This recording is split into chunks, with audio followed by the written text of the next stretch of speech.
The culinary arts, cooking and baking. Cooking and baking hold a special place in my heart, and I'm proud to say that I'm going to be a culinary artist one day. But for now, I'm going to map out my journey from being in a culinary class to getting accepted into culinary school. Let's get to it. I love cooking and baking. It's something that just took me away from reality whenever I was depressed or stressed or anxious or just bored. It was just something for me to do. And I started cooking when I was 6 years old. With the fact that my mom wasn't there, my sister didn't want to make me breakfast, and I was like, well, she taught me how to make pancakes. Let's try it. And I tried to do it, and I messed up a lot. So I just learned how to perfect it over time. I started baking when I was 13 years old. The fact that I found a box of brownie mix and I wanted something sweet, so I decided to bake the brownies. And from there, I know how much I love to bake. I like baking a lot, and I want to make a career out of it. So this is my podcast that I'm going to start off with, and this is my first guest.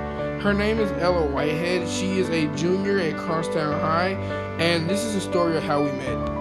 I met Jacobian in 9th grade. It was his 10th grade year. Yep. We only pass each other through the halls. We only talked a couple times. I feel like we started talking a little bit before my birthday, most likely, I think. Ella is such an interesting person, and to be honest, she is one of the best people that I know here at Crosstown. I'm glad that I'm friends with her, and we just clicked because we both like food and we both like to have fun. So Ella, let's talk about your favorite food. Ella, what is your favorite food? Oh, I have a couple that I like. Oh, do I like? I like a lot of Asian food because it's very different. Well, compared to American food, air quote American food, which is like fried chicken and collard greens and stuff like that. That's Southern. That's not American. Well, it's in America, okay? That's black hamburgers, hot dogs, yum. That's American. That's American food. Fried chicken and collard greens is black. It's good though. That's black American. Look, I'll chow down on some.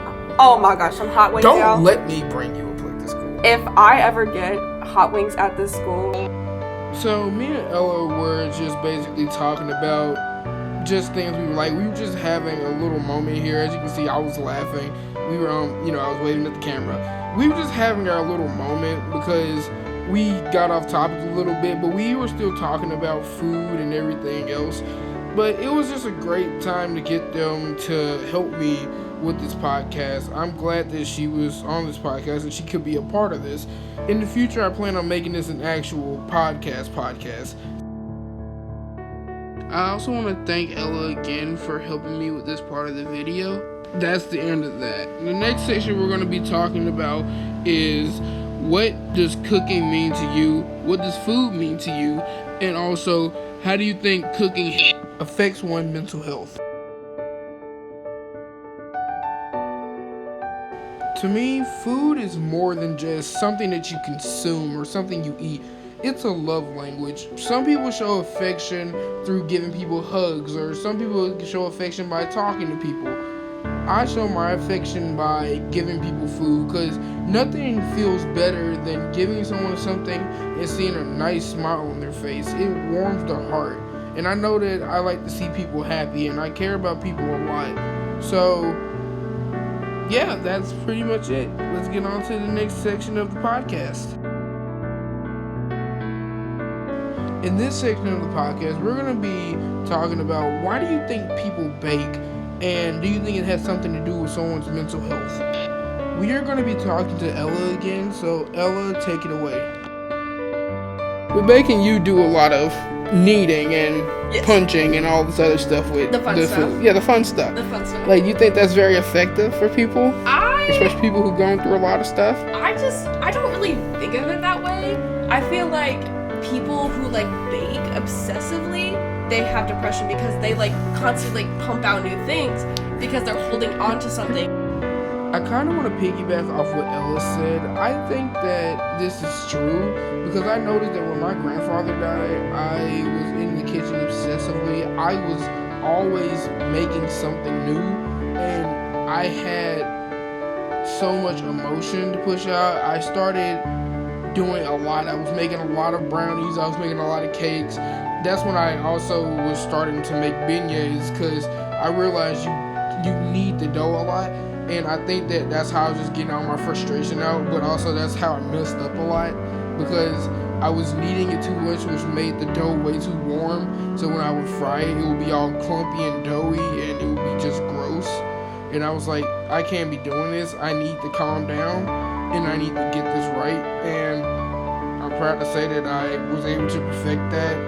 I think that me being in culinary is also a great thing, because one day I want to be able to surprise my family with a cake that looks exactly like him.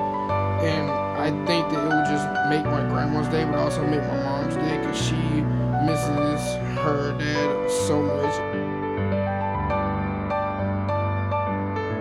I think it's crazy how 9th grade me joined a baking class, and 12th grade me got into a culinary school. Like, it's surreal, man. I could never think about in a million years younger me thinking, oh my god, you're gonna be going to a culinary school. Like, you're gonna probably become a chef one day.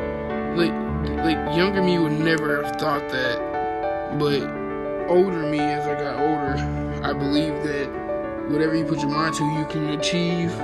If you say it enough, if you think about it enough, you can achieve what you're thinking about.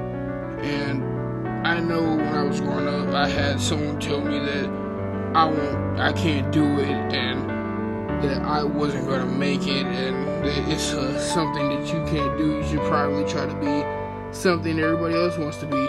A football player, a doctor, a scientist. I was like, yeah, you know how unlucky they are though? Because it's hard to become a football player, it's hard to become a doctor, and it's hard to become a scientist. But it's not that hard to become a chef, especially a celebrity one, especially nowadays. I'm glad that person told me that, because it helped push me harder than ever to actually achieve that dream. And I'm so happy that I can share the experience with people. And I don't want to be like the next Gordon Ramsay or Wolfgang Puck. No, I want to change the game for everybody who is thinking about becoming a chef in the future. And I just want to say thank you to everybody who's believed in me, everybody who's helped me, and this is just such a crazy thing to think about. In the future, I plan on expanding my culinary art skills and my pastry making skills. After I go to culinary school in Nashville, I'm going to be going to a culinary school in France, hopefully, because I want to learn French pastries. Because in the future, I plan on opening a food truck, just a small food truck, to get me in the field of working in a fast-paced business, and also having the experience of hiring and firing people, and knowing what a working team should look like, a successful working team should look like. And in the far future, hopefully I can own my own cafe and then expand that into branches. And I just want to say again, thank you to everyone who's believed in me, and go class of 2021. Thank you all for listening, and hopefully you'll see me on the big screen one day.